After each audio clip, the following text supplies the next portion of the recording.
Mateo capítulo 5 y vamos a leer el versículo 9. Mateo 5, 9. Dice la Escritura: bienaventurados los pacificadores, porque ellos serán llamados hijos de Dios. Amén. Padre bueno, en esta mañana te damos gracias, Señor, por esta tu palabra que ha sido leída y, Señor, con la ayuda de tu Espíritu Santo será expuesta en esta mañana. Oramos por tu dirección, oramos por tu guía, oramos porque, Señor, tú hayas preparado nuestro corazón, nuestra mente para recibir este consejo tuyo. Oramos también para que tu palabra no se quede en este lugar, no se quede solo en palabras, en conocimiento en nuestra mente, sino que podamos ponerla en práctica en nuestra vida diaria. En el nombre de Jesús, nos colocamos en tus manos y te damos gracias. Amén. Bien, amados, entonces continuamos con la bienaventuranza. Nos queda bienaventurados los pacificadores y la próxima semana bienaventurados los que son perseguidos por causa de Cristo. Amén. Entonces, ahí vamos terminando la primera parte del Sermón del Monte, que son las bienaventuranzas. Y hemos traído una secuencia, y esto trae una secuencia. Por ejemplo, la semana anterior hablamos de los limpios de corazón y se une con esto, la limpieza de corazón, a la pacificación. Este sería un paso normal, un paso natural. ¿Por qué? Porque una de las causas más frecuentes del conflicto o de los conflictos entre nosotros es la intriga, ¿verdad? La intriga, esa palabra maldita, eso que sale del corazón de algunas personas y que puede dañar a otra persona, solamente las palabras, y no digamos pues de los hechos que también hacen un gran daño. Entonces, para poder nosotros mostrar que realmente somos de limpio corazón, ¿cómo lo mostramos? Siendo pacificadores. En esta mañana vamos a hablar de este tema. Recuerden que nosotros estamos en un mundo lleno de conflictos. Nosotros leemos en la prensa conflicto en Israel, conflicto en la franja de Gaza, conflicto en Colombia, conflicto en África, conflictos en todos lados, ¿cierto? Pero nos vamos un poquito más acá, conflictos en las sociedades, conflictos internos, conflictos en las familias y aún conflictos dentro del pueblo de Dios, conflictos en la iglesia. Es por esto que todo creyente, todo cristiano, según esta bienaventuranza, está llamado a ser un pacificador, tanto en la comunidad donde estamos nosotros, como dentro del mismo pueblo de Dios. Esta palabra, en esta mañana, nos vamos a enfocar en tres aspectos que están ligados a esta bienaventuranza. Primero, lo que es el conflicto y los orígenes del conflicto. ¿Qué es el conflicto y dónde comienzan los conflictos? Segundo, ¿quiénes son en realidad los pacificadores? Y tercero, la recompensa que se da a los pacificadores en esta bienaventuranza. ¿Ok? Entonces, lo primero que vamos a hacer es definir qué es un conflicto. ¿Qué es un conflicto? Bueno, a mí me toca todos los días. Les digo que para mí este es el pan diario, el conflicto. Todos los días, de lunes a viernes, en la institución donde trabajo, por mi posición allí, el conflicto es todo lo que me toca a mí mediar con padres, con docentes, con estudiantes, con todo. Entonces yo tengo claro que esto es una situación de tensión, es una situación de malestar que surge entre dos o más personas que tienen intereses diferentes o incompatibles, ¿cierto? Cuando hablamos de una definición de sociedad o de comunidad, decimos que son personas que viven en un determinado territorio y que tienen intereses comunes, luchan por intereses comunes. Cuando esos intereses se contraponen, entonces ¿qué surge? Surge el conflicto. El conflicto también es una lucha directa y consciente, ¿verdad?, entre individuos o grupos por un mismo objeto. O sea, tienen el mismo propósito. Entonces, las partes en conflictos están orientadas una contra otra. Llega un momento a que ese conflicto ya deja de ser hacia el objeto en disputa, ¿cierto? Y se convierte en algo más bien personal, ¿cierto? Cuando se convierte en algo personal, entonces ya es persona contra persona. Ya no es un conflicto de yo lucho por esto y tú luchas también por esto, pero desde diferentes perspectivas. Yo creo que esto es lo mejor, no, yo creo que no es lo mejor, sino lo que yo estoy diciendo, sino ahora se vuelve personal, ¿cierto? Entonces, el conflicto por algo se convierte en un asunto personal. Lo triste de todo esto es que se pierde el objetivo y se busca la derrota o destrucción de la persona. Ya no es un conflicto por conseguir algo, sino por destruir al otro. ¿Ve? Todo eso sale del corazón de Dios, el corazón de la persona. Amén. Yo voy a poner un ejemplo de esto. Hace muchos años, bueno, esto es constante, no hace muchos años, que hace unos años, eso fue más fuerte en la lucha por la presidencia del país, ¿cierto? Habían posiciones políticas bien diferentes. No, yo no estoy de acuerdo con este candidato porque es que este candidato no me representa, su política, su propuesta es esto, y esto nos perjudica a nosotros. Y había otro que decía, no, yo no estoy de acuerdo con ese candidato, sino con este porque su posición nos beneficia por esto, por esto y por esto. Listo, hasta ahí todo está bien, ¿cierto? Hasta ahí todo está bien. Todos tenemos derecho a pensar de manera diferente. Es lo que tiene que ver con un asunto político.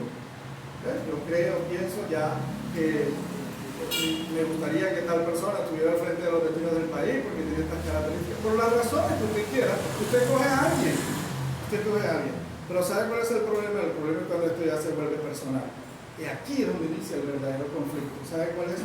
Ya tú, porque piensas diferente a mí, eres mi enemigo. No debería ser así. ¿Cierto? No, porque es que yo soy de izquierda, yo soy de derecha, no, yo soy de arriba, yo soy de abajo. Yo soy de la punta, yo soy de la cola. Entonces por eso tenemos que ser enemigos. No. Ahí radica el verdadero conflicto. Y es cuando ya no se lucha por una causa, sino por destruir a una persona, por acabar a una persona. Mire, le voy a decir algo. Esto se ha vuelto tan sucio en el país, en nuestro país, que existe lo que llaman bodegas. No sé si ustedes han escuchado hablar de ese término. Las bodegas, ¿qué son las bodegas? Son lugares donde cada partido político, ¿verdad? O cada grupo que defiende una posición política reúne a una cierta cantidad de personas sentados frente a unos computadores todos los días emitiendo noticias falsas. Todo el día emitiendo noticias falsas y emitiendo ofensas contra la otra persona. No, que este no puede ser porque este es homosexual o que aquel es infiel. Entonces ya ve usted que no están discutiendo, ya no hay un conflicto por una posición política, buena o mala, ya eso lo definimos usted y yo si nos conviene o no nos conviene, sino que el conflicto entonces empieza a tocar lo personal. Ya no tiene nada que ver con el pensamiento político, no tiene nada que ver con eso, sino que se va a ¿dónde? A la persona. Entonces ya no se ataca o ya no se habla, no se argumenta sobre la posición política del otro, sino que se ataca a la persona que sostiene esa posición política como el tal de destruirlo, porque si se tiene la creencia de que lo destruyo a él como persona, entonces yo habré ganado el conflicto. En ese tipo de conflicto no hay ganadores ni perdedores, porque mucha gente sale bien. Y desafortunadamente nosotros entramos en eso también. Usted recuerda recuerde que en cada una de las elecciones presidenciales, sobre todo, hay un problema, y es que aún familias enteras se dividen, pelean, discuten, dejan de hablarse. Hay un conflicto, ¿por qué? Porque es que este le vota por aquel y este por aquel, y ya. ¿Listo? Entonces, ¿qué pasa? Nos parcializamos por una persona y no por una posición, nos faltan madurez. Desafortunadamente, esto también es una realidad en la iglesia. En la iglesia también tenemos conflictos. Hay conflictos por posiciones doctrinales no fundamentales. Yo siempre he pensado que hay una posición doctrinal que es fundamental y otras que no son fundamentales. Si usted está dentro de una posición doctrinal no fundamental, usted no puede estar en una iglesia cristiana. ¿Sí me entiende? Si se opone a una posición doctrinal fundamental que está dentro de la declaración de fe de su congregación. No debería estar ahí, debería estar en otro lugar. Eso es cuando hablamos de Cristo es el Salvador. Si usted no cree que Jesús es el Salvador, que Jesús es Dios, si usted no cree eso, ya eso es una posición fundamental nuestra como iglesia, ¿cierto? Pero de ahí se pueden derivar algunas posiciones no fundamentales. Por ejemplo, se debe bautizar vestido de blanco o de cualquier color. ¿Eso es fundamental para la fe, para la salvación? No lo es. Y podemos tener discusión y podemos tener diferencia en ese sentido. ¿Ya?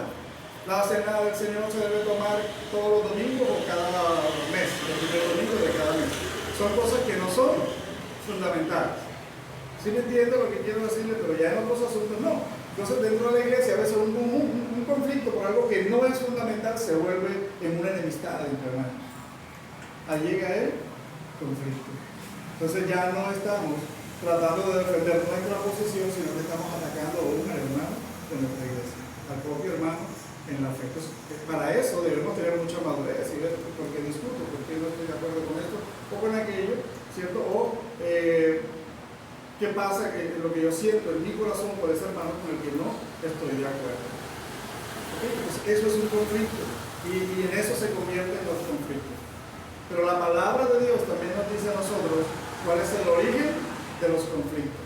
¿Dónde nacen los conflictos generales en el hombre y también en el creyente? No solamente en el hombre de Dios, en la mujer de Dios, en el cristiano, en el creyente, sino también en aquellas personas no cristianas, no creyentes. ¿Dónde nace todo? Quiero que me acompañe a Santiago, capítulo 4, vamos a ver los 3 primeros versículos.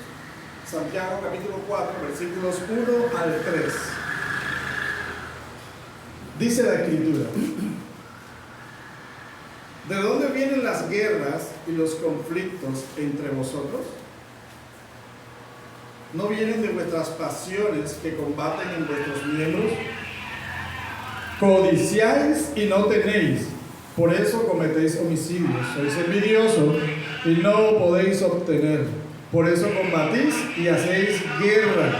No tenéis porque no pedís. Pedís y no recibís porque pedís con malos propósitos para gastarlo en vuestros placeres. Ahí la Valera actualizada. Pero, ¿sabes? La nueva traducción viviente nos da un poquito más de claridad. Quiero que tengamos atención. Pongamos atención a esta traducción que dice: ¿qué es lo que causa las disputas y las peleas entre ustedes? ¿Acaso no surgen de los malos deseos que combaten en su interior? Desean lo que no tienen, entonces traman y hasta matan para conseguirlo. Envidian lo que otros tienen, pero no pueden obtenerlo, por eso luchan y les hacen la guerra para quitárselo. Sin embargo, no tienen lo que desean porque no se lo piden a Dios. Aun cuando se lo piden, tampoco lo reciben porque lo piden con malas intenciones. Desean solamente lo que les dará placer. Amén. Nueva traducción viviente. El versículo 1 plantea una pregunta, ahí en Santiago. Una pregunta: ¿de dónde vienen las guerras y los conflictos entre vosotros? Responde a este punto de el origen de los conflictos. El mismo versículo 1 da la respuesta: ¿no vienen de vuestras pasiones que combaten en vuestros miembros? O sea, el conflicto nace ¿dónde? En el ser interior de cada uno de nosotros, que está allí arraigado.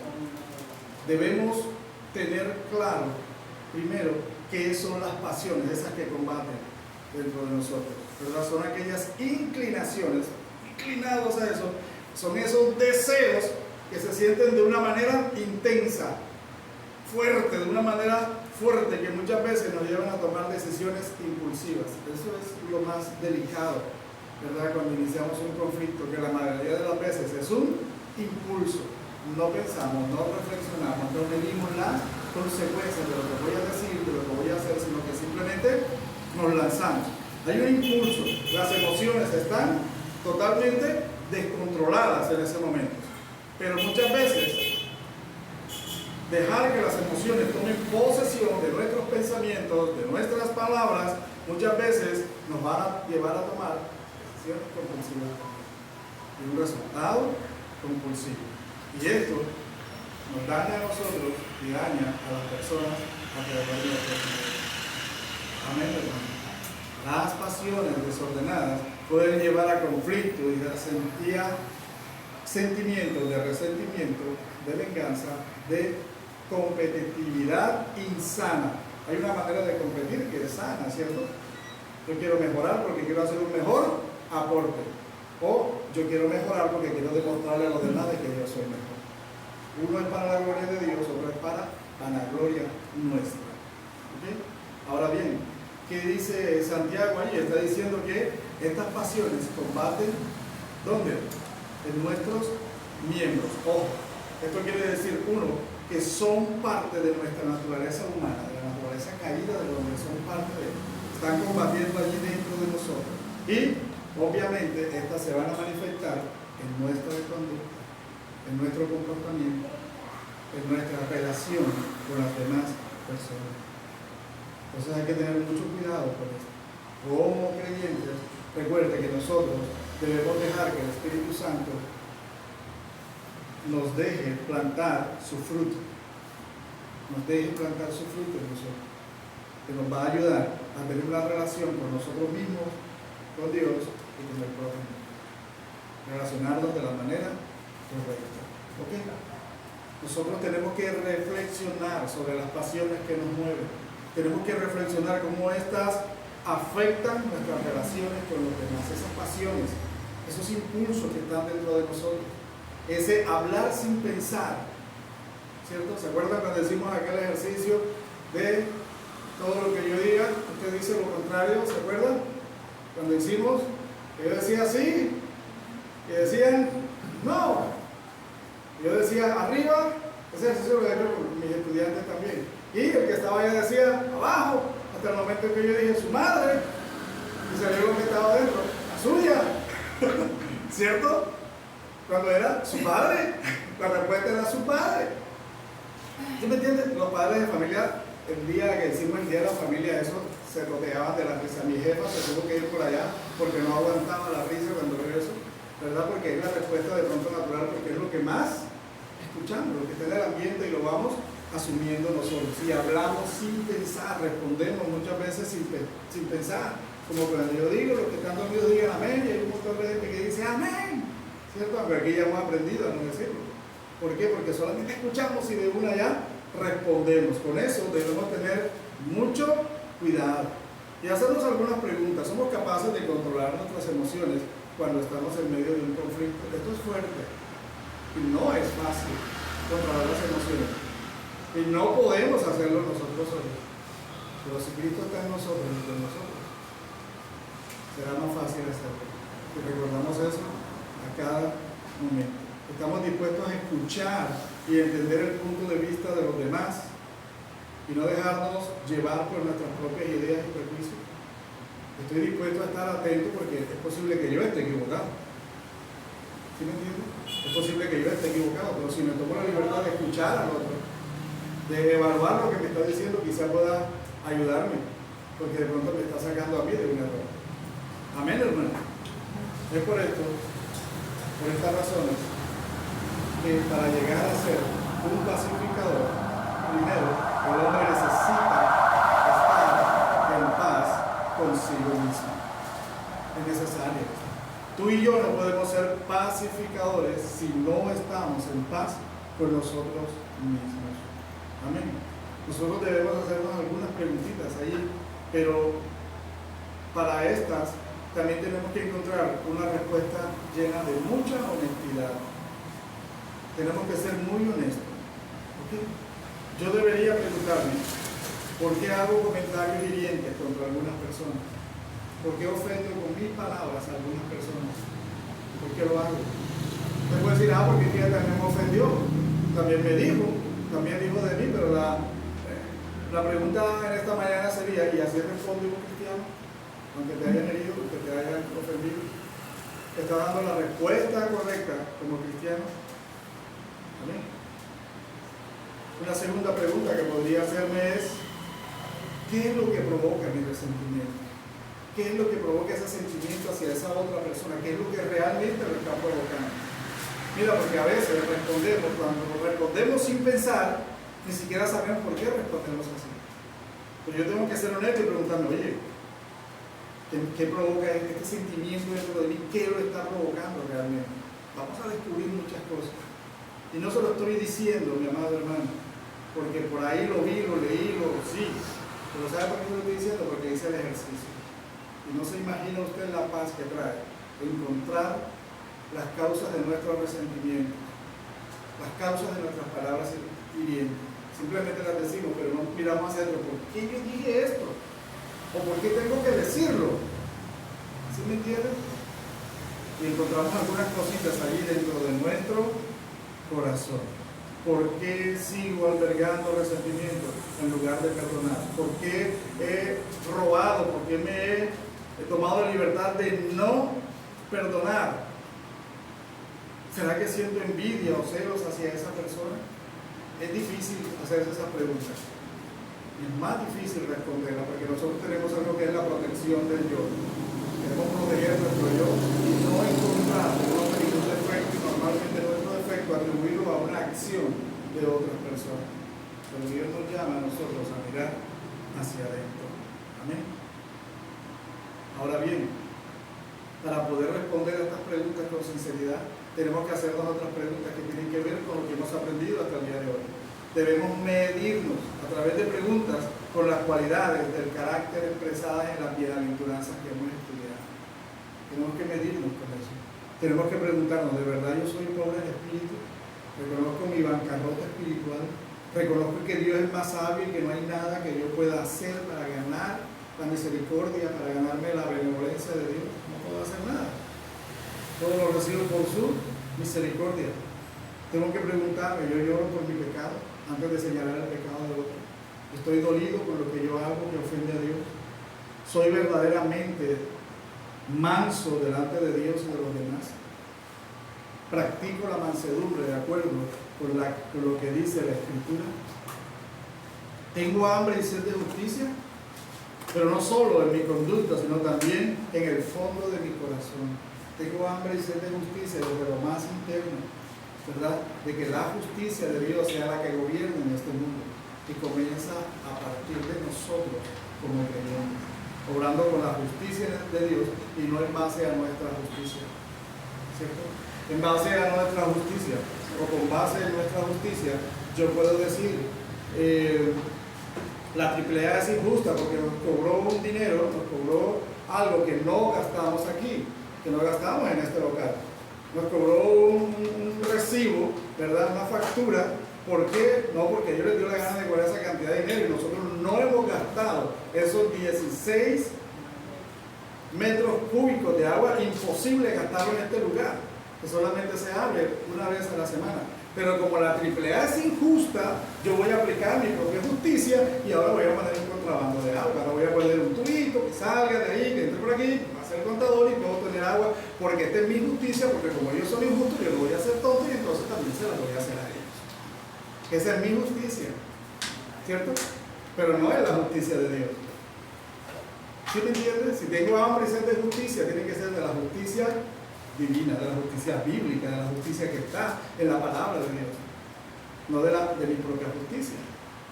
Entonces muchas veces aplicamos eso, que el mundo aplica, no, sí, yo no voy a hacer tonto, te voy a poner mi contrabando de esto, de lo otro, ¿cierto? Voy a tomarlo y ya, porque es que eso está muy caro, hermano. Como el que entra a un supermercado a robar, dice, no, es que también la comida está muy cara, hermano, yo no tengo, todo lo que puede se lo roba. Lo engañan, por ahí hay personas que toman y le cambian el precio de los artículos. El problema es que ahora ya no es por el precio, ¿cierto? Sino que es un lector de barras. Pero le cambian el precio, se lo ponen a otro y ahí va el lector de barras. Sí, porque es que aquí mi almacén vende muy caro, yo no voy a pagar eso, yo voy a pagar lo que yo creo que vale. Así es que le cambio el rótulo y ¡pep! Lo paso por ahí. Feliz porque se la dice al almacén. Pero ¿es esa la justicia divina? No es la justicia divina.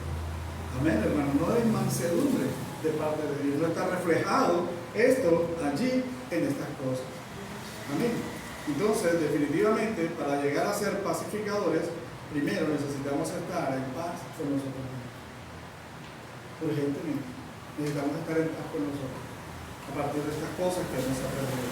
Número 2, también para ser pacificadores necesitamos estar en paz con el prójimo. Necesitamos estar en paz con los demás. Hebreos, capítulo 12, versículo 14 dice, seguid la paz con todos y la santidad, sin la cual nadie verá al Señor. Amén. Seguid la paz con todos. Tomamos esta primera parte de Hebreos 12, 14. También lo encontramos en 2 Corintios, capítulo 13, versículo 11. Por lo demás, hermanos, tened gozo, perfeccionados, consolados, sed de un mismo sentir y vivir en paz. Y el Dios de paz y de amor estará con vosotros. Paz con el prójimo. Paz con el prójimo. No solo paz conmigo mismo, sino también paz con el prójimo. En este primer versículo de Hebreos 12 se nos llama a seguir la paz con todos. Con todos. Yo debo buscar y seguir la paz con mis hermanos de la iglesia, con mi familia, con mis vecinos. ¿Ya? Lo anterior que significa que debemos hacer todo lo posible por mantener la armonía y el amor en nuestras relaciones. ¿Cómo hacemos eso? ¿Cómo podemos mantener esa armonía? ¿Okay? Y recuerdo que esto no solo incluye a nuestros amigos y familiares, sino también incluye a aquellos que por alguna razón nos han hecho daño, porque simplemente no están de acuerdo con nosotros. Aún con esas personas yo debo buscar la paz. ¿Qué implica esto, amado? Buscar la paz con el prójimo, ser más comprensivos, aprender a perdonar, aprender a escuchar los puntos de vista de las otras personas. Justamente lo que decíamos hace un rato, un obstáculo para la paz en las relaciones es precisamente convertir en enemigos a aquellos que no piensan igual que nosotros. Ya empezamos a verlos como nuestros enemigos. Primera de Pedro, capítulo 3, versículos 10 y 11, creo que le pone la corona a este aspecto.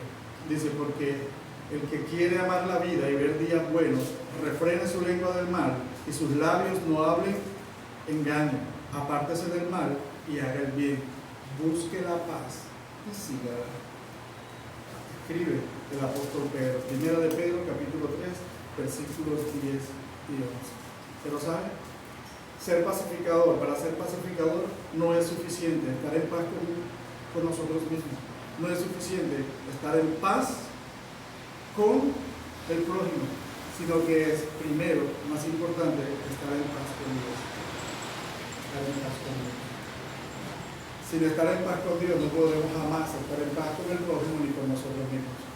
Es necesario estar en paz con Dios. Y la única manera de estar en paz con Dios es a través de Cristo. No hay otra. Amén. No hay otra forma. Yo no puedo estar en paz con Dios porque yo doy el diezmo, porque yo doy una buena ofrenda, porque yo hago una obra de caridad y ahí me pongo en paz con Dios. Yo solo puedo estar con Dios cuando reconozco la obra de Cristo en la cruz de Calvario por mi causa, que no la merecía, no merecía esa sangre rodando por ese madero, no lo merecía yo.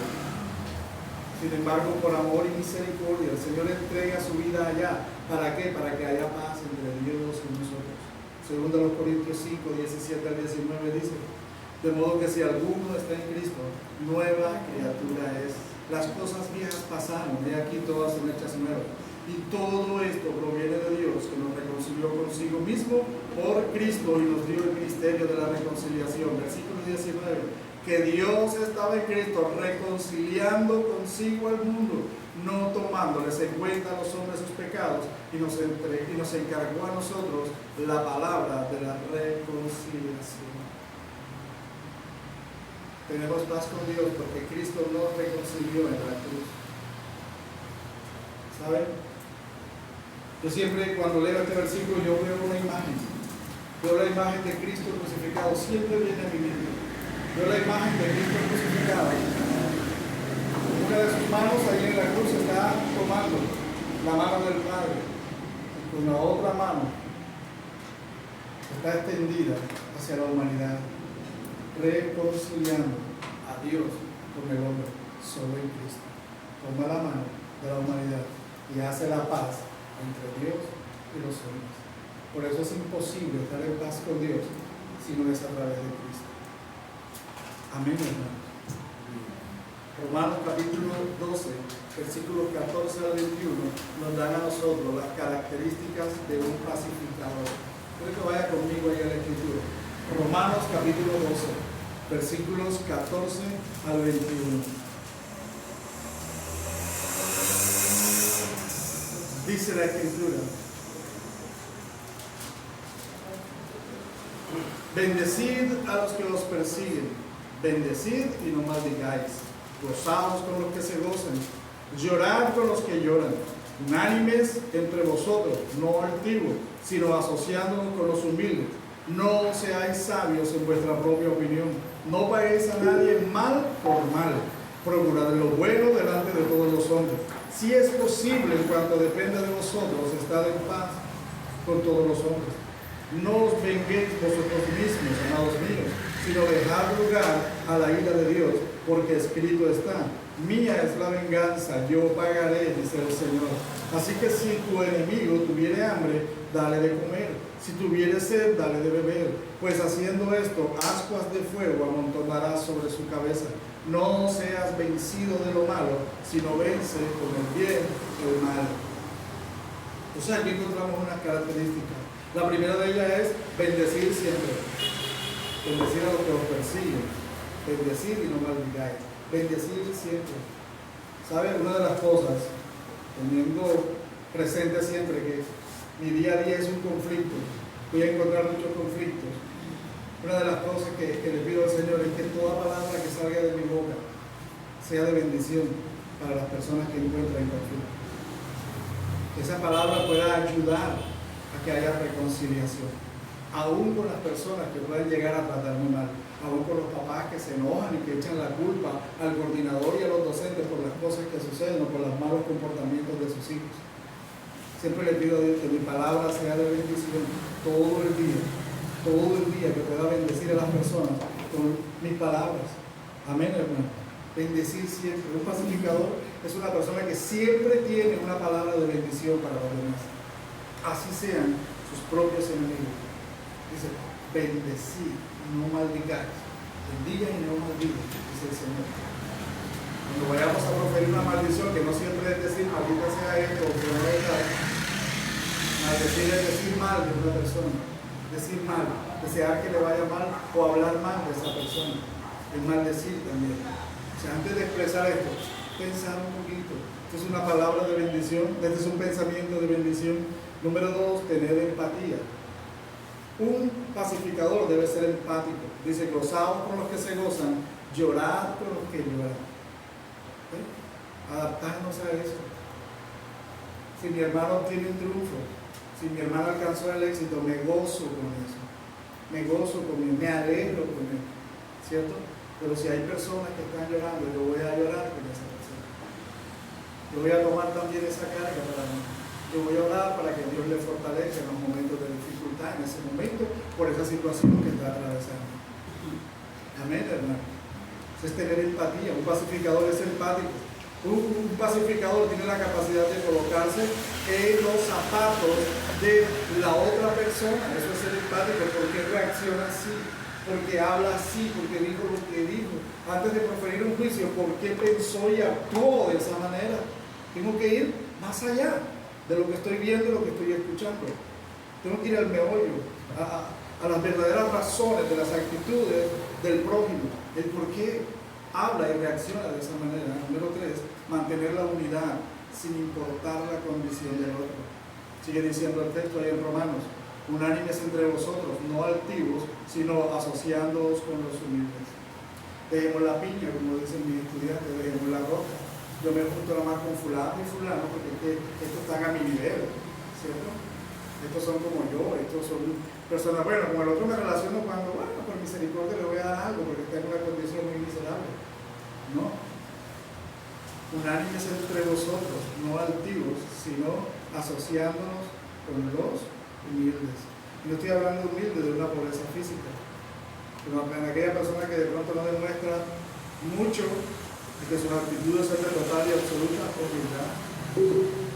Amén, hermano. Número 4, no ser sabios en nuestra propia opinión. Eso es un consejo que está en Proverbios también. Proverbios 3:7 dice, no seáis sabios en tu propia opinión. Teme a Jehová y apártate del mal. No seas sabio en tu propia opinión. ¿Cierto? Muchas veces tenemos un concepto de nosotros superior al de los demás. Yo me merezco esto porque, y este se merece esto porque él está en un nivel más bajo. Tengo un alto concepto, no, porque es que ellos son. Creo que se está acabando la pila. No se descarta. ¿Ah? Se Listo, no hay problema. Bien, continuamos. Entonces, tenemos que aprender a ser sabios, pero no en nuestra propia opinión, sino de acuerdo con la sabiduría de Dios. Número 5. Vamos a marcar diferencia en las relaciones. Un pacificador marca diferencia. Es diferente en su forma de responder, es diferente en su forma de actuar con las demás personas. Miren lo que dice, no paguéis a nadie mal por mal, procurar lo bueno delante de todos los hombres. Cuando nosotros estamos heridos con alguien que deseamos que le vaya mal, al James ese que le hizo la jugadita al Junior, que le vaya mal en el León, ojalá y lo patee. No, mire, yo encontré hinchas hablando así. No, el James ese que no quiso venir para el Junior, bueno, ojalá y se vaya a México y le partan la rodilla y no pueda jugar más. No juegue más. ¿Qué es eso? Y muchas veces, eso lo digo medio en serio, medio en broma, pero muchas veces así pensamos nosotros de algunas situaciones en nuestras relaciones con las demás personas. Ojalá le vaya mal. No paguéis a nadie mal por mal. Me hizo mal, ojalá le vaya bien. Ojalá corrija el camino. Ojalá se dé cuenta de su error. Ojalá un día sea consciente del daño que hizo, ¿cierto? Que Dios lo bendiga. Pero Dios lo va a bendecir primero, reconociendo que lo que ha hecho no es correcto, no desearles el mal nosotros. Nosotros debemos aprender a marcar la diferencia en las relaciones con los demás. Número 6, tener predisposición a la paz. Mira lo que dice: si es posible, en cuanto dependa de vosotros, estad en paz con todos los hombres. Vamos a buscar la paz en cuanto dependa de nosotros, hasta el último esfuerzo. Todo lo que dependa de mí va a ser para buscar la paz. Tengamos en cuenta algo: muchas veces nosotros vamos a hacer todo lo posible, pero hay otras personas que no van a querer hacer la paz. Ya no es problema de nosotros, ¿cierto? Porque a veces nos sentimos frustrados: oye, yo perdoné, yo acepté el error, yo y todavía esa persona sigue mal, me sigue deseando el mal. Bueno, tú buscaste la paz, tú buscaste un acercamiento para tener paz, pero no depende ya de ti la respuesta de la otra persona. Pero en cuanto depende de ti, hermano, estás en paz con los demás. Y muchas veces aceptar, bueno, está bien, vamos a ver, como decimos los costeños, vamos a pelear por eso, ¿cierto? O como decía una compañera mía, allá, una profesora, decía: no vamos a convertirnos en enemigos por eso, vamos a ser enemigos por eso, ¿cierto? Igual yo voy a coger pedazos de yuca más grande, pero no vamos a ser enemigos por eso, ¿cierto? Marcar diferencia, tener disposición o predisposición a la paz. Número 7, no busca la venganza. Un pacificador no piensa en vengarse por lo que le han hecho. Ojo que nosotros tenemos formas muy sutiles de vengarnos. Muy sutiles, ¿cierto? A veces no lo decimos así: voy a hacer esto para desquitárnoslo, pero buscamos la manera muy sutil, sin que nadie se dé cuenta, y a veces hasta con una sonrisa, de vengarnos, ¿cierto? De buscar la venganza.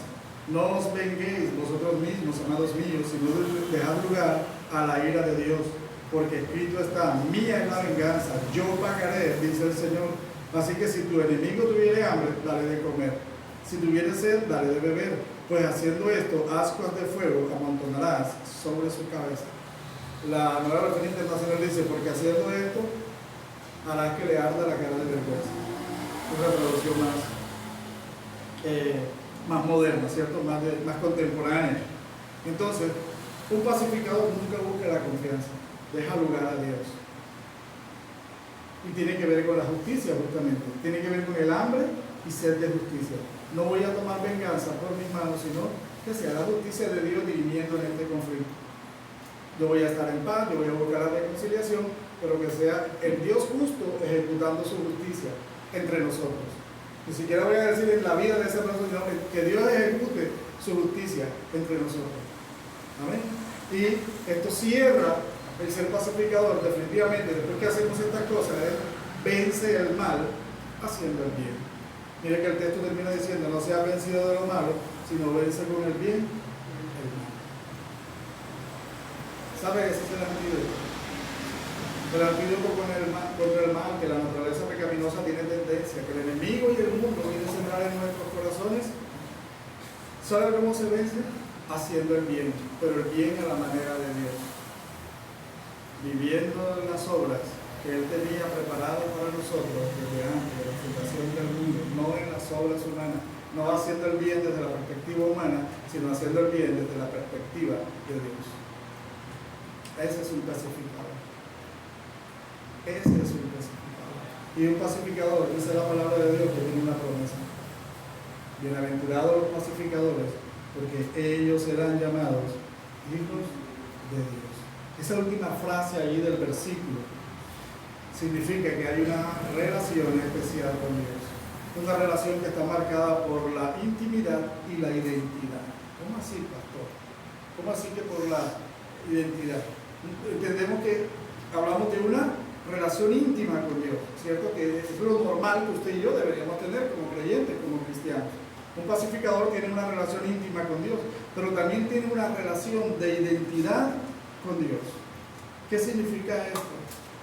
Si pensamos un poquito en lo que era ser llamado hijo de alguien en los tiempos bíblicos, a menudo esto significaba compartir el carácter y la misión de esa persona.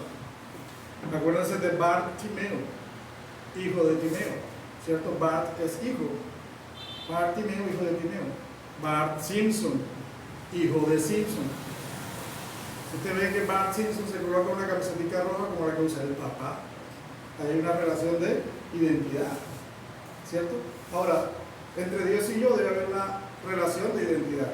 Yo debo buscar desarrollar el carácter de Dios en mi vida, desarrollar el carácter de Cristo en mi vida. Soy hijo de Dios, reacciono como el Señor. Como Dios hecho hombre, reaccionaría a las situaciones. ¿Okay? Los pacificadores son reconocidos como verdaderos hijos de Dios porque reflejan la naturaleza pacificadora de Dios mostrada en la cruz del Calvario. Hombres y mujeres de paz. Ser pacificador y ser un hijo de Dios no es un título honorífico, no es solamente eso, una afirmación de nuestra participación en la obra redentora de Dios en el mundo. Que nosotros debemos ver la cruz, no. Somos participantes de la obra redentora cuando abrimos nuestra boca para bendecir, y la mayor bendición es predico el Evangelio, hablo de Cristo, comparto a Cristo, entrego al mundo perdido las buenas nuevas de salvación. Qué hermosos son los pies de los que llevan la paz, de los que llevan las buenas nuevas, dijo Isaías, y lo tomó también Pablo en la carta a los romanos. Qué hermosos son los pies de los que llevan la paz. ¿Y sabe cuál es la paz? En el contexto, la predicación del Evangelio. ¿Queremos ser una iglesia pacificadora? Vamos a predicar el Evangelio de Cristo. Vamos a predicar el Evangelio que trae salvación y pone al hombre en paz con Dios, que es el primer requisito. Por lo que se despide esta mañana, ¿verdad? Quiero que vea esto, preste atención a esto. La pacificación, los pacificadores, no estamos exentos de desafíos. ¿Sabe? Para ser pacificador requerimos de coraje, de valor, ser valientes, requiere de humildad y también una disposición de corazón para participar en conversaciones y situaciones difíciles. ¿Sí? Como pacificadores vamos a estar en medio de situaciones difíciles donde tenemos que mostrar cuán pacificadores realmente somos.